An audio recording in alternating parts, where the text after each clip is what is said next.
तो MP board के class 9th के सभी विद्यार्थियों का प्रश्न पत्र है आज, और स्टैंडर्ड जिनने लिया है उनकी तो बिल्कुल आप समझ सकते हैं सोने पे सुहागा काम हो गया। जो क्वेश्चन आ रहे हैं 100% आएंगे, और इसी पेपर में से आपको यह समझ लीजिए 60 से 65 नंबर का बैठ जाएगा। पूरे नहीं बताऊंगा, सामने समझदार खुद ही है, इशारे में समझो। 60 से 65 नंबर आपका फंसने वाला है पूरा आज का ही पेपर। चलिए शुरू करते हैं। दो अपरिमेय संख्याओं का जो गुणनफल है वो होता है दो अपरिमेय संख्या। देखिए बेटा, दो अपरिमेय संख्याओं का गुणनफल मान के चलो, मैंने करनी 3 और गुणित करनी 3 लिख दिया, तो इसका आंसर क्या निकल कर आ जाएगा? 3 निकल कर आ जाएगा, क्योंकि 3 की घात 2 यानी कि 3 बाहर निकल कर आ गया। ठीक है, यदि मैं करूँ करनी 3 गुणित करनी 2 तो ये बाहर नहीं निकलेगा और ये आ जाएगा आपका करनी में 6। तो कई बार तो इसमें परिमेय आ जाएगा और कई बार इसमें अपरिमेय आ जाएगा। तो यहाँ पर जो पहला ऑप्शन है इसका सही आंसर रहने वाला है आपका, ठीक है, डी ऑप्शन। तो कभी तो परिमेय और कभी अपरिमेय इसका दो संख्याओं का गुणनफल आएगा। किसी वास्तविक संख्या का निरपेक्ष मान सदैव होता है। कोई भी वास्तविक संख्या उसका निरपेक्ष मान कैसा होगा? तो धन संख्या होगी। भले ये माइनस में, ये माइनस का 12 लिखा मैंने, इस तरह निरपेक्ष, और इसका उत्तर आ जाएगा 12। चलिए आगे बढ़ते हैं। तो अगला है शून्य बहुपद की घात होती है। तो देखो, शून्य बहुपद की जो घात होती है वो परिभाषित नहीं होती है। अगला देखिए, निम्नलिखित में से कौन से त्रिभुजों की सर्वांग समता की एक कसौटी नहीं है? सर्वांग समता की कसौटी नहीं, तो सा ऑप्शन यहाँ पर राइट रहने वाला है। 3 असंकरेख बिंदुओं से होकर अधिकतम वृत्त खींचे जा सकते हैं। 3 असंकरेख बिंदुओं से होकर कितने वृत्त खींचे जा सकते हैं? तो एक वृत्त खींचा जा सकता है। गोले का आयतन, गोले का आयतन का सूत्र क्या होता है? 4/3 पाई आर क्यूब। हो गया इतना, 4/3 पाई आर क्यूब। यहाँ से अपन बात करें तो ये डी ऑप्शन रहेगा आपका, और यहाँ से इंग्लिश मीडियम वाले बच्चों के लिए है, ये पढ़ लेना है आपको, कोई दिक्कत नहीं है प्रॉपर ढंग से। दूसरा जो है इसमें आ जाएगा क्यूब नंबर, यहाँ से नॉट डिफाइंड, और यहाँ पर आ जाएगा, ठीक है, सी ऑप्शन। चौथे में आ जाएगा आपका 1, और छठे के अंतर आ जाएगा 4/3 पाई आर क्यूब। हो गया इतना। अब है रिक्त स्थान। देखो 9/9 की जो पावर है 1/2 है, इसका मान कितना निकलेगा? देखो 9 जो है ना उसको अपन लिख सकते हैं 3 की घात 2, और ऑलरेडी उसमें लिखा हुआ है 1/2 लिखा हुआ है। देखो तो 2 से 2 कैंसिल, आंसर कितना निकल कर आया आपका? 3 की घात 1/2 का आंसर आ जाएगा 3। वाई अक्ष के समांतर रेखा के प्रत्येक बिंदु की समान होती है। देखो वाई अक्ष के समांतर खींचेंगे तो भुज समान होगी, भुज समान होगी, और एक्स अक्ष के खींचेंगे तो कोटि समान होगी। ध्यान रखना है ना। सरल रेखा का वहाँ भाग जिसके दोनों अंता बिंदु हो। देखो सरल रेखा का वहाँ भाग, ये बोल रहा है कि ये सरल रेखा होगी आपकी एक, पर इसके दोनों बिंदु हो, अंत बिंदु हो, यानी खत्म है। अब इसको अपन कहते हैं रेखाखंड। क्या कहते हैं इसे? रेखा खंड। आयत के विकर्ण बराबर होते हैं। आयत के जो विकर्ण होते हैं वो क्या करते हैं? बराबर होते हैं, और एक दूसरे को समद्विभाजित करते हैं। सम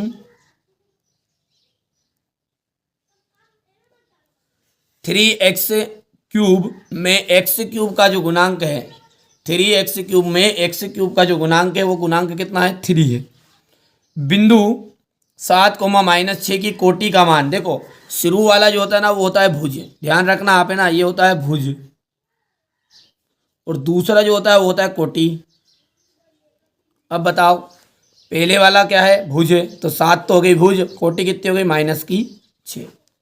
याद रहेगा भैया।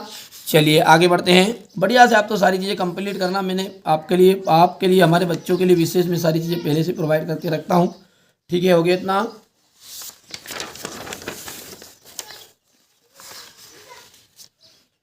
यहाँ पर अपन देखते हैं तो इंग्लिश मीडियम वाले बच्चों के लिए यहाँ पर आपको करना है 3, ठीक है, और ठीक है भैया, ये बेटा वहाँ से ट्रांसलेट करके आप लिख लेना। थोड़ा सा जल्दबाजी में मैं भर नहीं पाया था, पहले ट्रांसलेट करके भर लूँगा अगले वीडियो में, कोई दिक्कत नहीं। इसको आप ट्रांसलेट कर लेना वहाँ से रिक्त स्थानों से, है ना। वो आपका सवाल का सूत्र है ये पहला। रेखाएं समांतर हो, जब रेखाएं समांतर होगी तो उस तरह के त्रिभुज को अपन कहते हैं, मतलब रेखाएं समांतर हो तो उसमें का कोई हल नहीं होता। रेखाएं प्रतिच्छेदी करती है तो केवल एक हल होता है, और रेखाएं यदि आपकी समानुपाती है तो अनंत अनेक हल है। तीन चीज़ होती है, सरल रेखा या सरल कोण। सरल कोण जो है ना उसका आपका जाएगा 180 डिग्री होता है। चौथा जो आ जाएगा वहाँ चतुर्भुज जिसकी सम्मुख भुजाएं बराबर हो, समांतर चतुर्भुज कहलाता है। पांचवा जाएगा शंकु की तिर्यक ऊंचाई h² + r², और बिंदु 0,b स्थित होगा, 0,b स्थित होगा y अक्ष पर। हो गया। यहाँ से अपन देखते हैं तो ये आपका देख सकते हैं, ये पहले चौथा जाएगा, ये आपका पांचवा जाएगा, ये आपका पहला हो जाएगा, और ये आपका छठा, ठीक है, ये दूसरा है, और ये आपका तीसरा है। ठीक है। यहाँ पर देखिए करनी 3 का मान निकालना है। करनी 3 का जो मान है ना वो है आपका 1.732। मूल बिंदु के निर्देशांक होते हैं 0,0। किसी चतुर्भुज के में कितने शीर्ष होते हैं? किसी चतुर्भुज में कितने शीर्ष होते हैं? तो 4 शीर्ष होते हैं।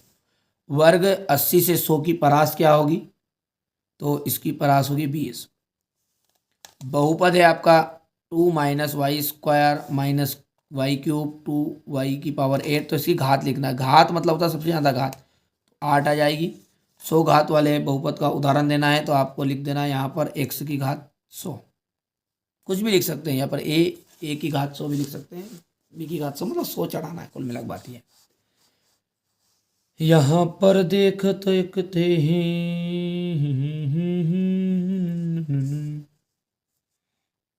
कोई दीवान कहता है, कोई परवान कहता है, मगर धरती की बेचैनी को बस पागल समझता है। ये हो गया भैया। इसके बाद में इंग्लिश मीडियम वाले बच्चों के लिए यहाँ पर 8 आ गया है, और यहाँ पर आ जाएगा आपका x⁻100। चलिए सत्य असत्य देखते हैं। लासा इंटू मासा का बहुपदों का गुणनफल, तो ये आपका बिल्कुल राइट बात है, सूत्र ही है ये। दूसरा जो है वो भी आपका सत्य रहेगा, क्योंकि यदि x बराबरी पे 1 रखा, मैंने 1 भर दिया तो ऑटोमेटिक हो जाएगा 4 बच गया, 4 के बटे में 2 गया, 2 आया, उत्तर खत्म। सवाल को सोल्व करके देख लेना भले। 10 और 15 में वर्ग की उच्चतम सीमा, तो देखिए ये ध्यान रखना, ये जो 10 है ये निम्नतम सीमा है, तो इसलिए ये हो गई अपनी असत्य। उच्चतम के जो बड़ा रहेगा वो उच्च, निम्न रहेगा जो छोटा। बराबर वस्तुओं में समान वस्तु जोड़ने पर योग बराबर नहीं होता है। अरे भैया मैंने कहा कि आपके पास 100 रुपये है, मेरे पास भी 100 रुपये है, ठीक है, और मैंने आपको 50 रुपये दिए, 50 ही मैंने लिए, तो क्या बराबर नहीं होंगे? दोनों के पास होंगे ना, तो 150 रुपये हो गए, तो ये बात हो गया असत्य। सर्वांग सम त्रिभुजों के संगत भाग बराबर होते हैं, तो ये बात आपकी बिल्कुल सत्य बैठेगी। यदि 2 वृत्तों की त्रिज्याएं समान हो तो वे वृत्त सर्वांग सम होते हैं, ये बात भी आपकी सत्य है। यहाँ पर आप देख सकते हैं पहला आपका यहाँ पर ट्रू है, दूसरा भी आपका ट्रू रहेगा, ठीक है, तीसरा जो रहेगा वो रहेगा आपका फॉल्स, चौथा आपका फॉल्स है, पांचवा जो है आपका ट्रू रहेगा। टी लिख देता हूँ, बाकी शॉर्टकट लिख दिया आपने, ऐसा नहीं मत करके ना, ठीक है। ये हो गया, पूरी स्पेलिंग लिखना ट्रू फॉल्स दोनों में से। क्वेश्चन नंबर 6 देख लीजिए, यहाँ से आप इस टाइप का रहने वाला है। क्वेश्चन नंबर 7 को आपको देखना है, ये देख लीजिए। क्वेश्चन नंबर 8 है, ये क्वेश्चन नंबर 9 आपका रहेगा, और क्वेश्चन नंबर 10 हो गया। क्वेश्चन नंबर 10 के बाद में ये रहेगा आपका क्वेश्चन नंबर 11, क्वेश्चन नंबर 12, ठीक है,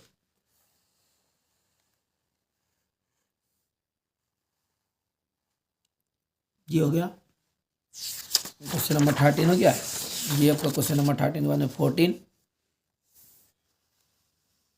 ये हो गया इतना।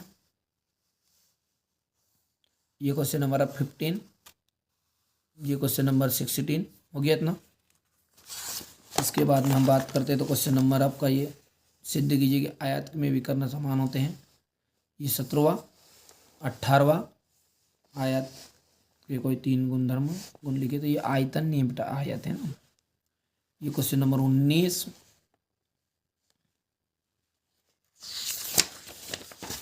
19 के बाद में ये आपका क्वेश्चन नंबर 20 रहेगा। प्रॉपर ढंग से करना है, थोड़ा सा छोटा कर देता हूँ ताकि स्क्रीनशॉट में दिक्कत नहीं आएगी। ये आपका इसके बाद में अथवा इंग्लिश मीडियम का, ये इसी के अथवा वाला। प्रॉपर तरीके से पीडीएफ भी आप ले सकते हैं, कोई दिक्कत नहीं है।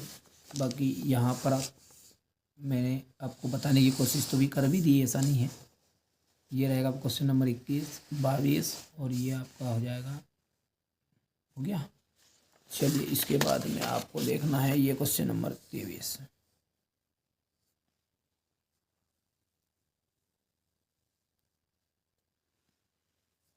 हो गया भैया।